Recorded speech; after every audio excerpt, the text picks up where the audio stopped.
"She's just some nobody, Mom." They laughed at me until my brother's fiancée searched my name and everything changed. They called me a nobody, laughed at my dreams, and treated me like I was completely invisible. But they had no idea the truth that was hiding in plain sight. And when my brother's fiancée typed my name into Google at our dinner table, their faces were absolutely priceless. What would you do if your family finally saw the real you after years of dismissing everything you become? Hi everyone, I'm Rachel. I'm 32, and I used to feel like a ghost in my own home. You see, my family, my mom, Barbara, and my dad, Thomas, especially when it came to my older brother, Michael, they always made me feel like the forgettable daughter. The one who just had some office job. That night, at my parents' mahogany dining table, where we were supposed to be celebrating Michael's engagement, was no different. My mother literally laughed when Michael's fiancée, Jessica, innocently asked what I did. But nobody at that table could have predicted what would happen next, when Jessica picked up her phone and typed my name into Google. I grew up in Westlake, Ohio, a picture-perfect suburban neighborhood where appearance was everything. Our two-story colonial with its manicured lawn was the stage for the family my mom wanted everyone to see. Inside, though, the dynamic was crystal clear. My mother, with her perfectly highlighted hair and country club membership, dictated everything. Image and achievement were paramount. My dad, an accountant, was a kind man, but utterly passive, always deferring to my mom, even if it meant my feelings got crushed in the process. And then there was Michael, 3 years my senior, the undisputed star. From his Little League home runs to his valedictorian speech, Michael could do no wrong. His room was a shrine to his achievements, gleaming trophies, medals, framed acceptance letters. My parents were always there, front row, beaming, snapping photos, bragging to anyone who'd listen. "That's our son," my mom would declare, emphasizing our like he was their only child. My earliest memory of this crushing disappointment? I was 8. I'd written a short story about a girl who talked to animals. My third-grade teacher gave me an A+ and wrote, "Extraordinary imagination." I ran home, bursting with pride, waving it in the air. "Mom, Dad, look what I wrote." My mother barely glanced at it. "That's nice, Rachel, but we're getting ready for Michael's science fair. Put it on the counter, and we'll look at it later." Later never came. Days later, I found it, coffee-stained, unread, forgotten. This pattern, this slow, painful erasure continued. In 6th grade, I won a district-wide writing competition. Neither of my parents showed up for the ceremony. Michael had a baseball game. "You understand, don't you, Rachel?" my father said. So gently it made it worse. "This is an important game for your brother." I understood perfectly. I was learning my place in the family hierarchy. High school brought more of the same. I became editor-in-chief of the school paper, won state awards for my editorials, even had my byline in teen magazines. Each achievement met with the same lukewarm shrug. "Writing is a nice hobby, Rachel," my mother would say, "but it's not a real career. You should focus on something practical, like business or nursing." Even when my story was published in a national anthology, they declined to buy a copy. Meanwhile, Michael's college acceptance letters were framed in the living room for all to admire. By the time I left for college, I'd stopped sharing anything. I chose a university in New York, as far from Ohio as my scholarship would take me. The distance wasn't just geographical, it was emotional. I needed space to become someone other than the invisible daughter. For 4 years I bloomed. My professors saw something in me, pushed me, encouraged my voice. Small successes accumulated. A poem here, a short story there. Each publication was a brick in the foundation of my confidence, built entirely without my family's knowledge or approval. When I came home for holidays, I gave vague answers about school. Speaking about my passions only invited dismissal, so I kept my growing success a secret. I sat through endless dinners, listening to updates about Michael's business classes, his internship prospects, his girlfriend from a good family. After graduation, when I announced I was staying in New York to pursue writing, my mother's reaction was exactly what I expected. "New York is so expensive, Rachel. You'll be back home within 6 months when you can't pay rent," she predicted, so confidently. "Maybe you can get a job at the community college if you want to stay close to books." My dad, ever the mediator, tried to soften it. What your mother means is, we worry about you. Writing is a tough business. We just don't want you setting yourself up for disappointment, Mom added, as if disappointment wasn't already the primary emotion I associated with family interactions. Over the years, I developed two separate existences. There was Rachel, the accomplished writer with a growing reputation.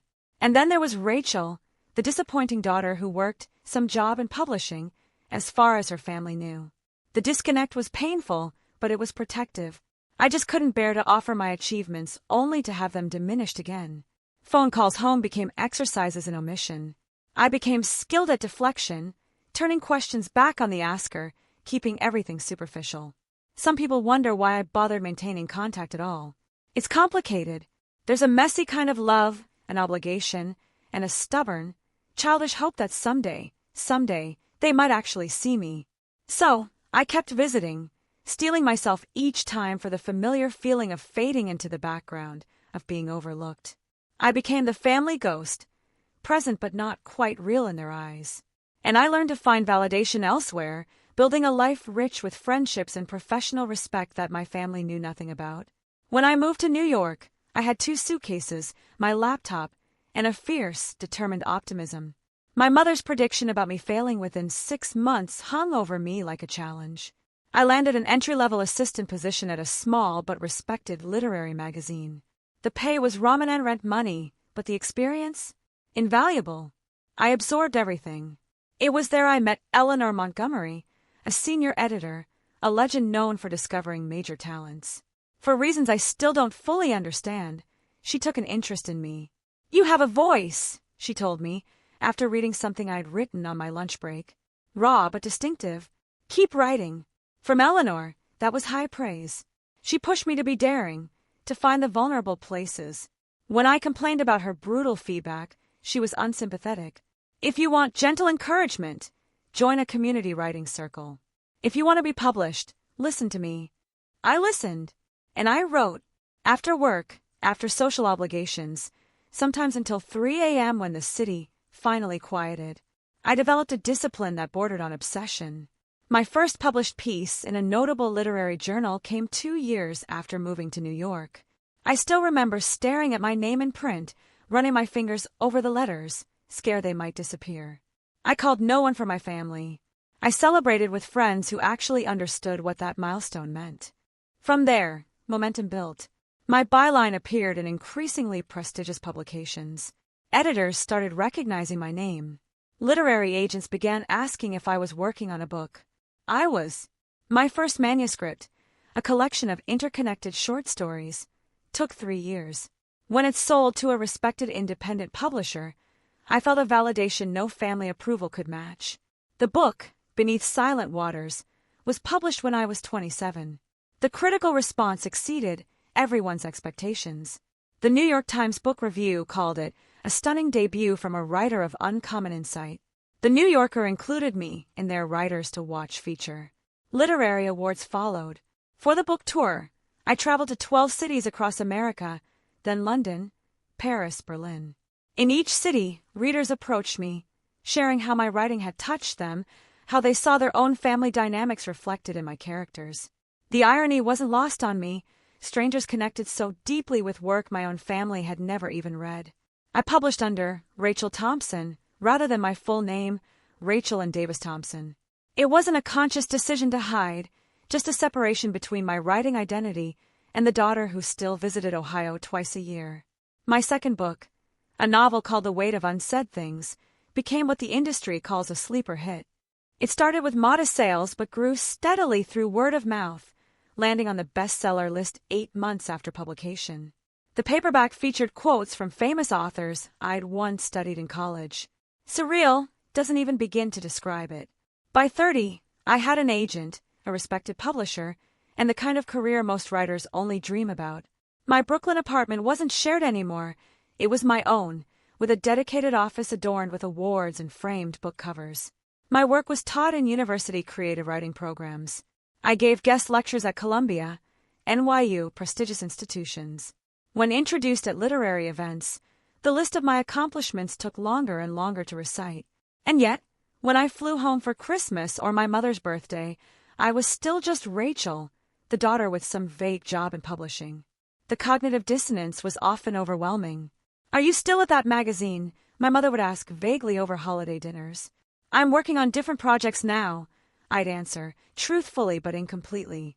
"You know, Michael just got another promotion," she'd continue, and the conversation would shift away from me once again. Why did I keep compartmentalizing my life? Why didn't I just announce my accomplishments? It was both simple and complex. I was protecting myself. After years of having my passion dismissed, my achievements minimized, I couldn't bear to offer my success only to have it treated as insignificant. The thought of my mother saying, "That's nice, dear," about my film deal made my stomach clench. So I maintained the separation, even as it created this hollow space inside me. In professional settings, I was confident, articulate, praised. In family settings, I reverted to the quiet, overlooked daughter, carefully hiding the life I'd built. "Why do you still go home at all?" my friend Samantha asked me once, after a particularly difficult Thanksgiving. I had no simple answer.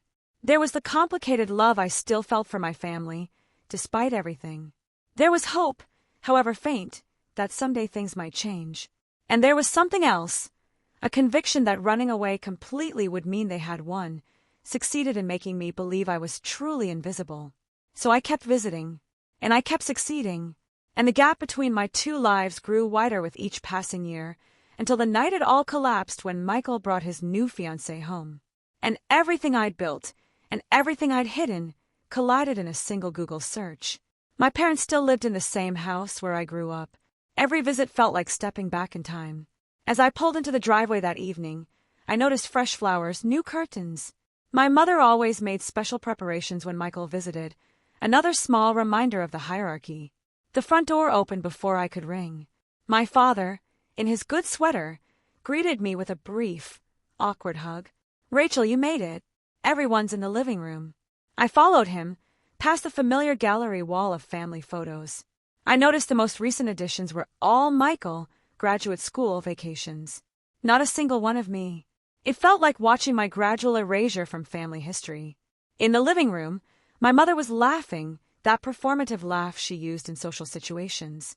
She looked up as I entered, her smile cooling several degrees. "Rachel, finally. We were about to start without you. You know what traffic is like," I said, leaning in for the obligatory cheek kiss. Michael stood, genuinely pleased to see me. "Rachel, come meet Jessica." Jessica was tall, slim, with intelligent eyes and a warm smile. She wore simple, expensive clothes, taste and confidence, not showing off. "I've heard so much about you," Jessica said, extending her hand. "Michael says you live in New York. I love visiting the city. All good things, I hope," I replied, smiling, ignoring my mother's barely audible snort. "Shall we move to the dining room?" my mother suggested. "I've had the roast in for hours." The dining room was set with the good china and crystal, another honor reserved for Michael's visits. I noted the seating arrangement with familiar resignation.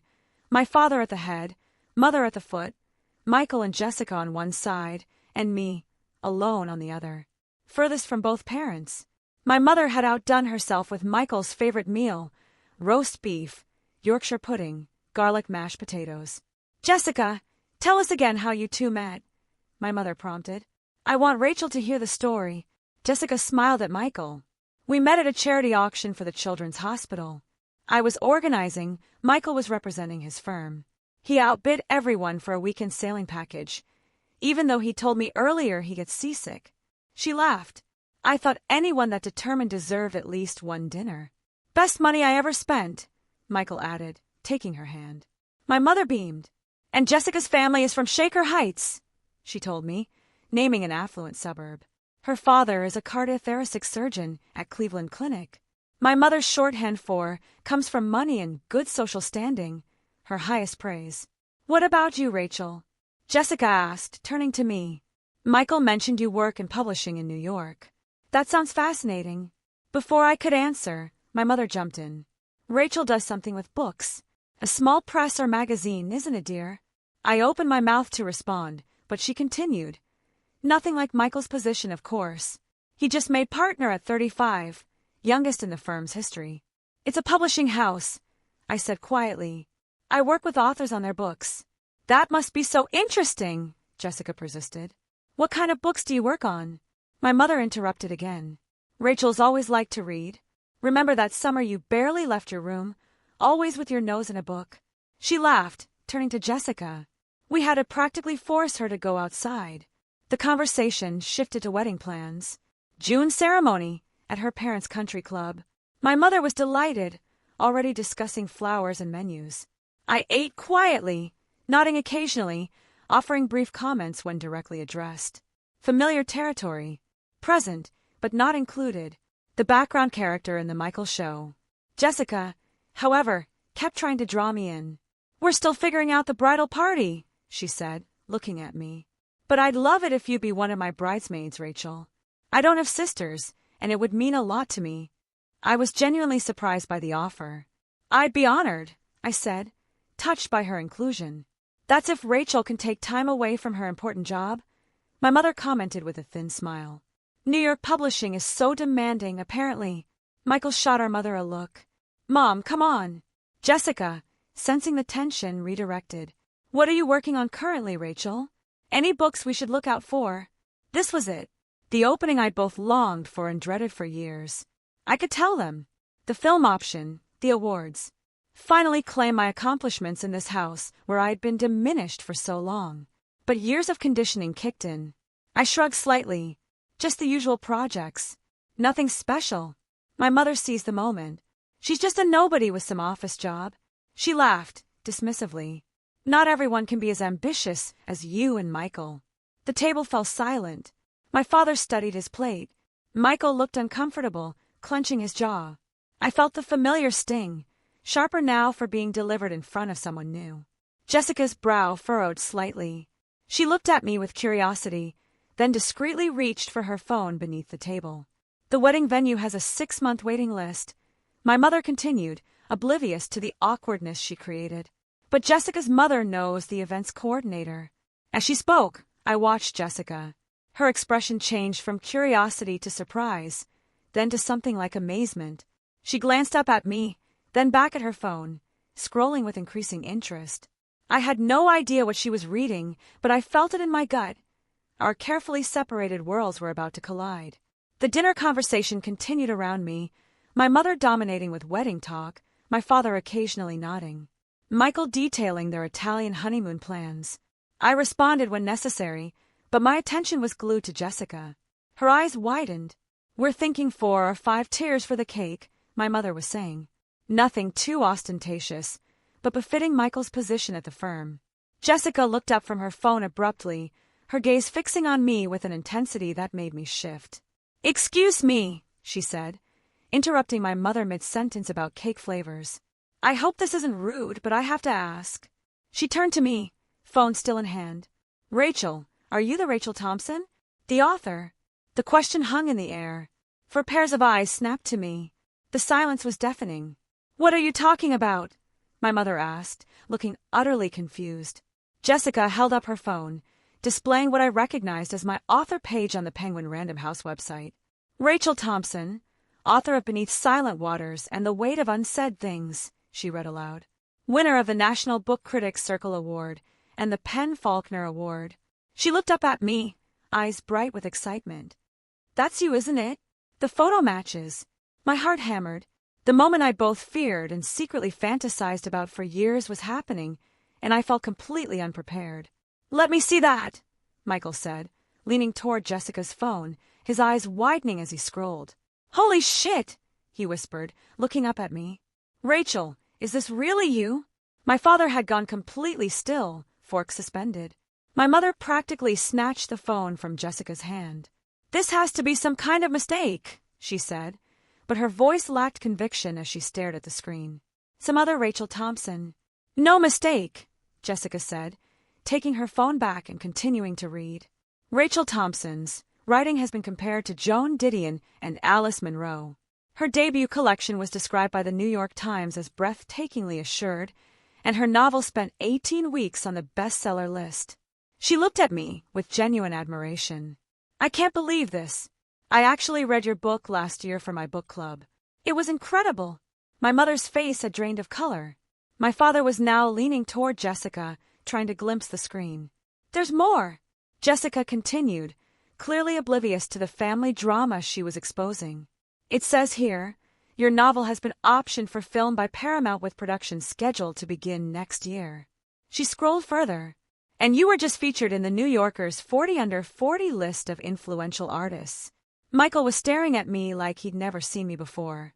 "Why didn't you tell us any of this?" he asked, his voice a mixture of confusion and something that sounded like hurt. I took a deep breath, steeling myself. This was it, the moment my two separate lives collapsed into one. "I did try," I said quietly. "Many times." My mother shook her head, disbelieving. "That's ridiculous. You never mentioned being a famous author. We would have remembered something like that." "Actually, I did," I replied, my voice gaining strength. "When my first story was published in The Atlantic, I called home. You said, 'That's nice,' and changed the subject to Michael's new car." My father frowned, trying to remember. My mother's lips pressed into a thin line. "When my book was published," I continued, "I sent you both signed copies. Did you ever open the package? Or read the card I included?" My father looked genuinely confused. "I don't recall any package. It came right before Christmas 3 years ago," I said. "Mom said it was probably just work stuff and put it in the guest room. I saw it there unopened when I visited that year."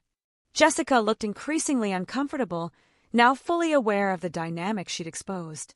Michael kept glancing between me and our parents, trying to reconcile the sister he thought he knew with the accomplished author on Jessica's phone.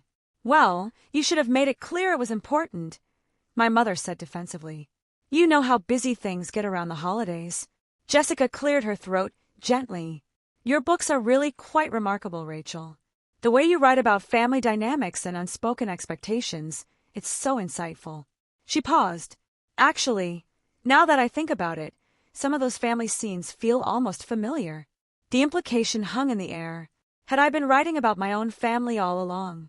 The answer was both yes and no. My characters were fictional, but the emotional truths they navigated, the feeling of invisibility, the yearning for recognition, those came directly from my experience in this very house. "May I see?" my father asked Jessica, finally finding his voice. She handed him her phone. He put on his reading glasses. As he read, his expression changed from confusion to something that looked almost like pride. "National Book Critics Circle Award," he murmured. "That's a big deal, isn't it?" "It's one of the most prestigious literary awards in America," Jessica confirmed. My mother was struggling. "If you're so successful," she said, a note of skepticism in her voice, "why do you still live in that tiny apartment in Brooklyn? Why don't you drive a better car?" It was such a typical response, measuring success by material possessions rather than achievement or fulfillment, that I almost laughed. "My apartment isn't tiny, Mom. It's a 2-bedroom in Park Slope with an office where I write. And I take the subway because parking in New York is a nightmare, not because I can't afford a car." "There's a whole Wikipedia page," Jessica added, oblivious, still scrolling. "And look, here's a video of Rachel accepting her Penn Faulkner Award." She turned her phone to show a clip of me on stage, in a black evening gown, thanking the committee and my publisher. The surreal quality of the moment intensified. My family, watching a video of me accepting a major literary award, while sitting at the dinner table where I'd been dismissed as just a nobody minutes earlier. The realization that I was not who they thought I was, had never been who they thought I was, seemed to hit each of them differently. My father looked bewildered but impressed. Michael seemed shocked, but also curious. My mother, she looked like her entire worldview was being challenged, her expression cycling through disbelief, confusion, and something that might have been embarrassment. "All this time," Michael said slowly, "while we thought you were just—" He trailed off, perhaps realizing there was no good way to finish that sentence. "Just a nobody," I supplied, repeating my mother's words from earlier. "Yes, all this time." The dinner, planned to celebrate Michael and Jessica's engagement, had transformed into something else entirely. The balance of power had shifted, and none of us quite knew how to proceed. Jessica, sensing the tension, tried to lighten the mood. "I feel like I'm having dinner with a celebrity," she said with a nervous laugh. "I recommended your book to everyone I know after I read it." My mother's voice cut through the air. "This has to be some kind of misunderstanding." Rachel would have told us if she was a successful writer. She turned to me, her expression hardening. Why would you keep something like this from your family unless you were making it up? The accusation stung, but it was so typically my mother, unable to admit she might have been wrong, turning the situation to make herself the victim rather than acknowledging her role in my silence. I didn't keep it from you, I said, my voice steady despite the emotion building inside me. You just never listened. That's nonsense, my mother replied. We always supported your little writing hobby. Hobby. I repeated the word like acid on my tongue. Is that what you think this is, Mom? Michael interjected. Jessica just showed us Rachel's professional author page and Wikipedia entry. This isn't a hobby. My father, still staring at Jessica's phone, looked up. There are reviews here from the New York Times, the Washington Post, pictures of you at literary events with famous people. He seemed genuinely perplexed. Why wouldn't you share this with us? The question, asked without my mother's accusatory tone, deserved an honest answer. I did try to share it with you, I said, meeting his gaze. When I got my first book deal, I called home, ecstatic. Mom answered and said she couldn't talk because she was on her way to Michael's softball game. She said she'd call back but never did. My father frowned, glancing at my mother, who avoided his eyes. When my first book was published, I continued, I sent you both signed copies with a note about how much it would mean to have your support at my New York launch event. You never responded. I checked airline prices, hoping you might come. But you didn't even acknowledge receiving the books. We were probably busy, my mother said defensively. You can't expect us to drop everything for her. For what, Mom? I interrupted, years of suppressed feelings finally breaking free. For your daughter's greatest achievement? Because that's exactly what you did for Michael. Every single time. You never missed one of his games or ceremonies or celebrations. Not one. Michael shifted uncomfortably. Jessica placed a hand on his arm, her expression sympathetic. When I won my first major award, I continued, my voice raw. I called home from the hotel right after the ceremony, still wearing my formal dress. Dad, you answered, and said Mom was asleep and you were watching a game. You said to call back tomorrow.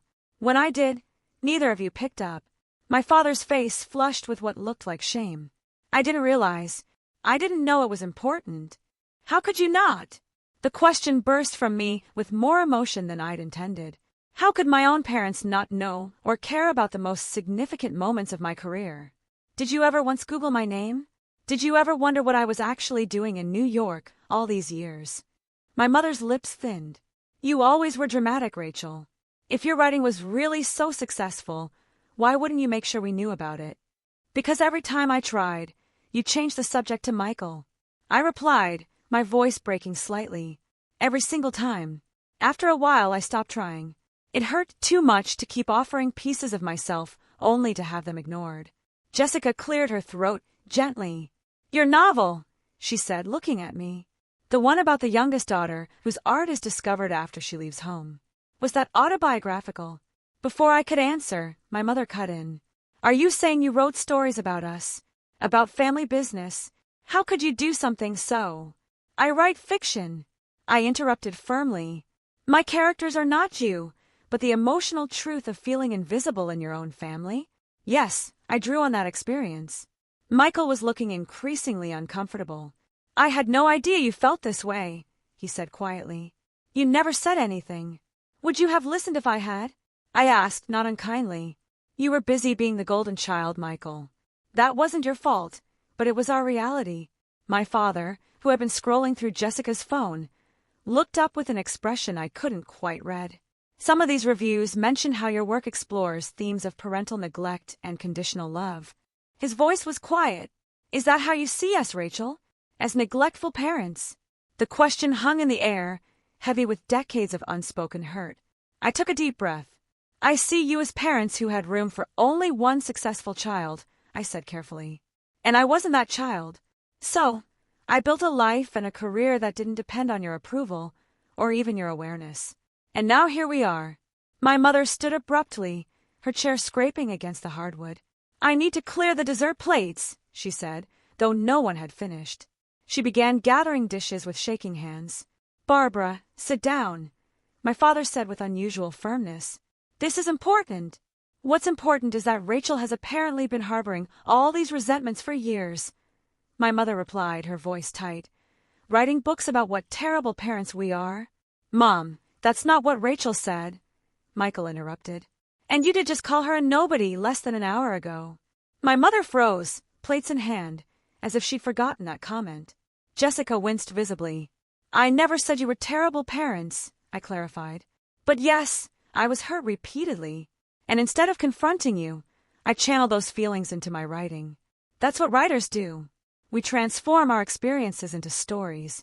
Stories that made you famous while making us look bad, my mother said bitterly. No one knows the books are connected to you, I replied. I've never said they were autobiographical. That's your guilt talking, not my words. The room fell silent. My mother remained standing, clutching the plates like a shield. My father looked lost in thought. Michael and Jessica exchanged uncomfortable glances. I considered getting up and leaving.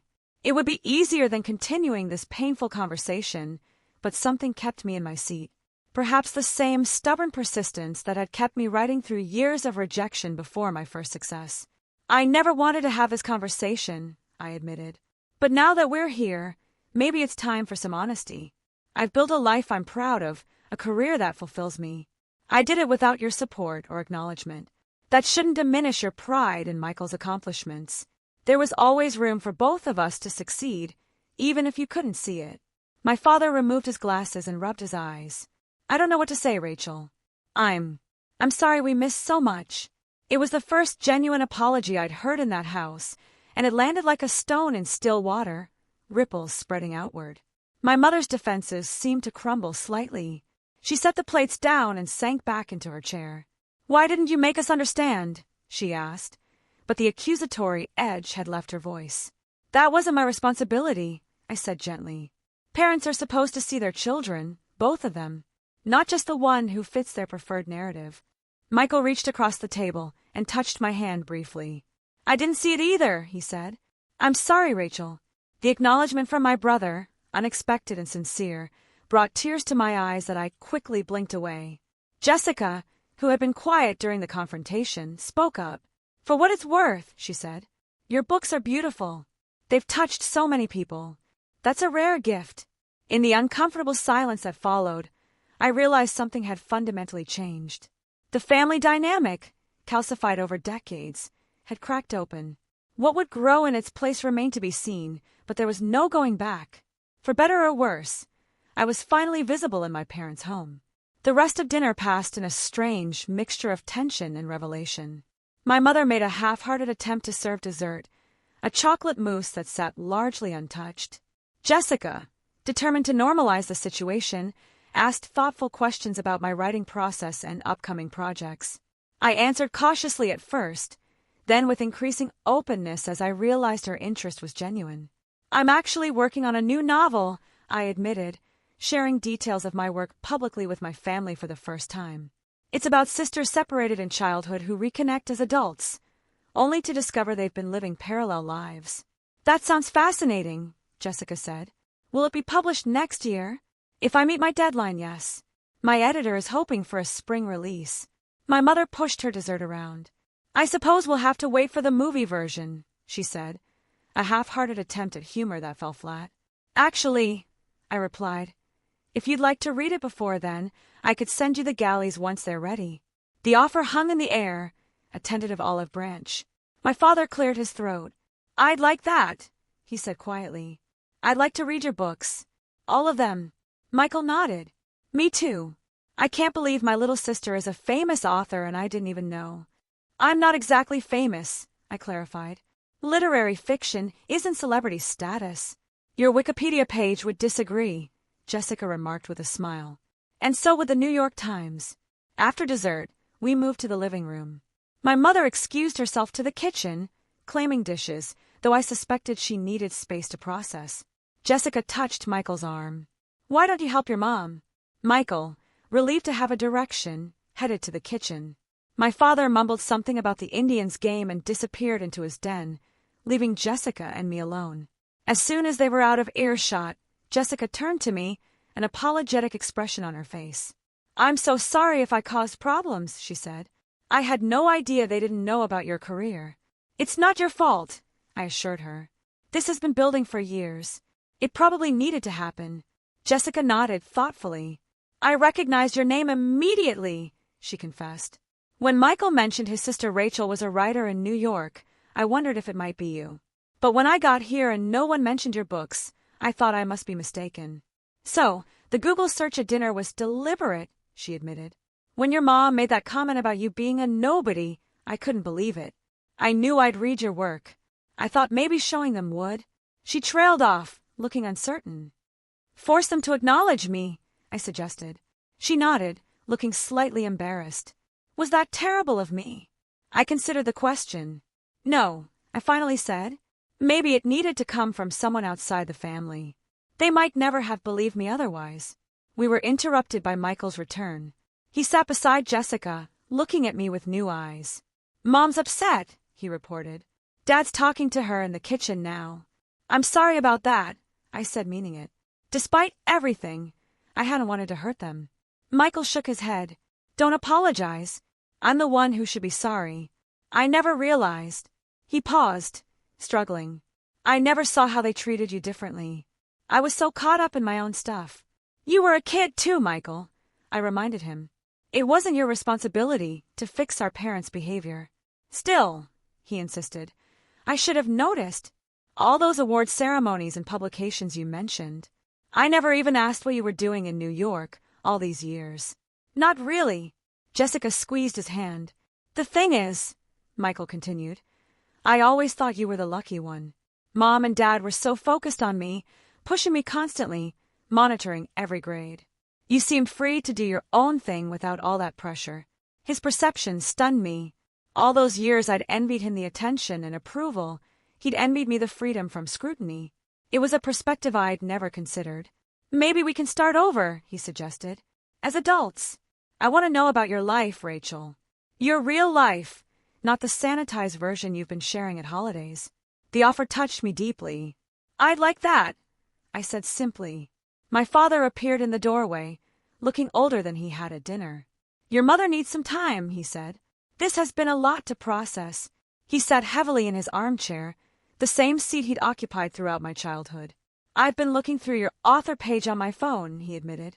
The reviews, the awards. I had no idea, Rachel. No idea at all. I know, Dad, I said gently.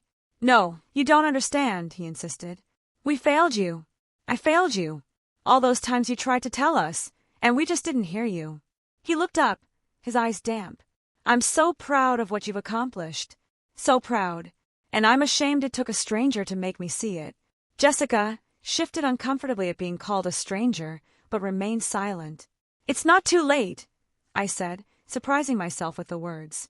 To be interested, to be involved. If you want to be. He nodded firmly. We do. Your mother, too. Even if she can't say it yet. The evening ended earlier than planned. The emotional revelations had exhausted everyone. As I prepared to leave, Jessica hugged me warmly. This wasn't the dinner I expected, she said with a rueful smile. But I'm glad I finally got to meet the real Rachel Thompson. I'm a genuine fan of your work. Michael hugged me too, longer than usual. This doesn't fix everything, he said quietly. But it's a start, right? I nodded, unable to trust my voice. My father walked me to the door. Will you come back for Sunday dinner next week? He asked.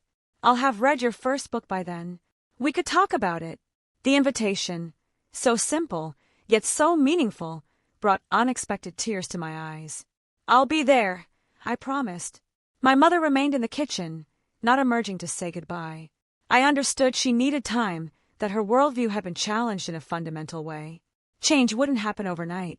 As I drove back to my hotel, I felt lighter somehow, as if a weight I'd carried for decades had begun to shift.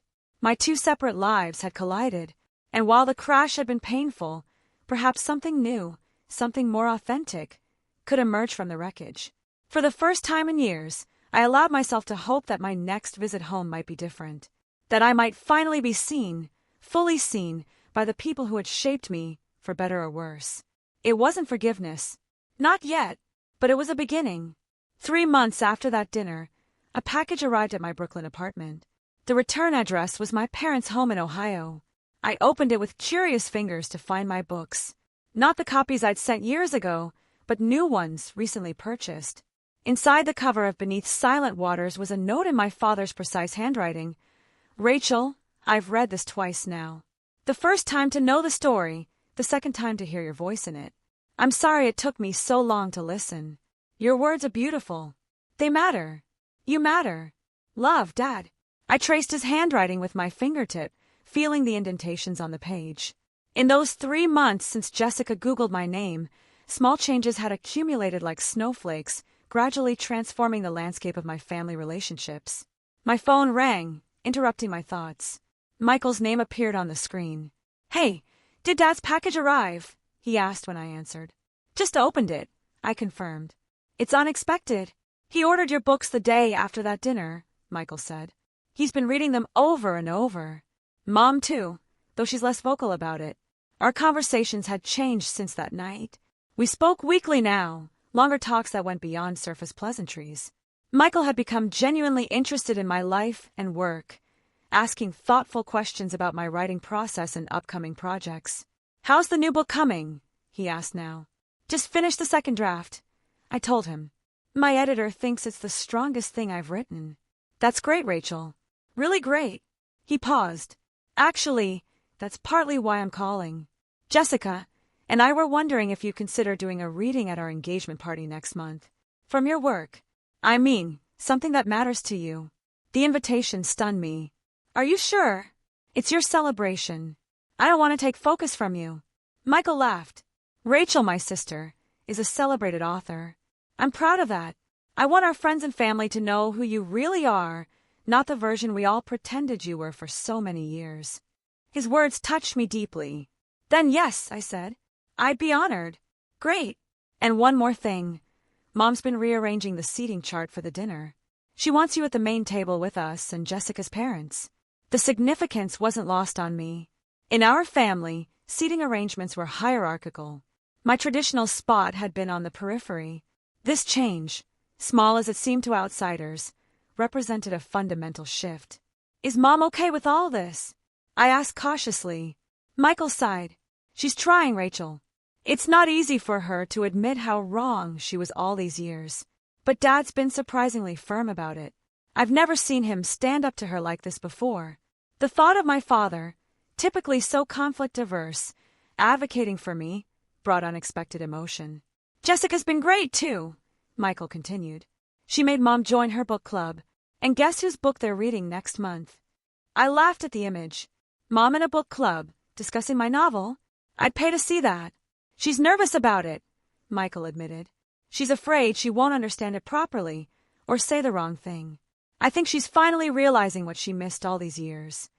After we hung up, I sat with my father's note and this new information, trying to process how much had changed in such a relatively short time.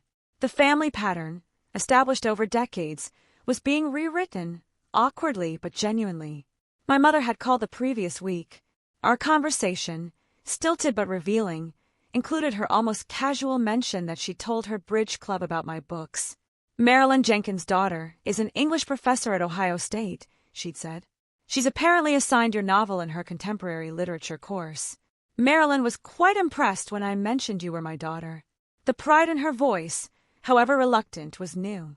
She was discovering, perhaps for the first time, that my achievements could reflect positively on her, just as Michael's always had. It wasn't the pure, unconditional recognition I might have wished for, but it was progress. The engagement party came faster than expected. I arrived with a mixture of anticipation and apprehension. The house looked different, though nothing had physically changed. Perhaps it was my perception that had shifted. Jessica greeted me with a warm hug. I'm so glad you're here early.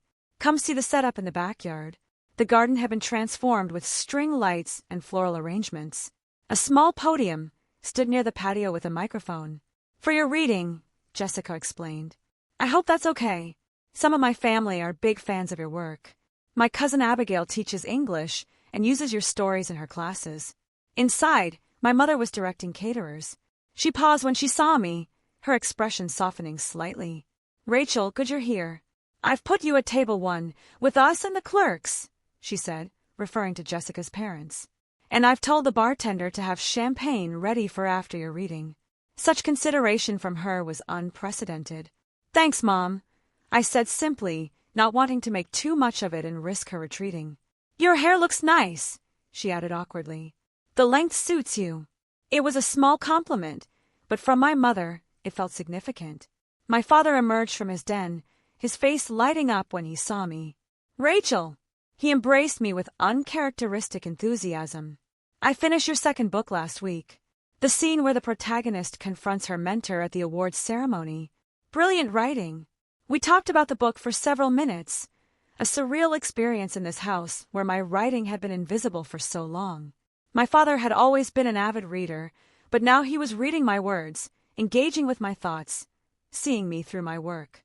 As guests began to arrive, I observed a subtle but significant change. When my mother introduced me to her friends, she didn't just say, "This is Rachel, our daughter."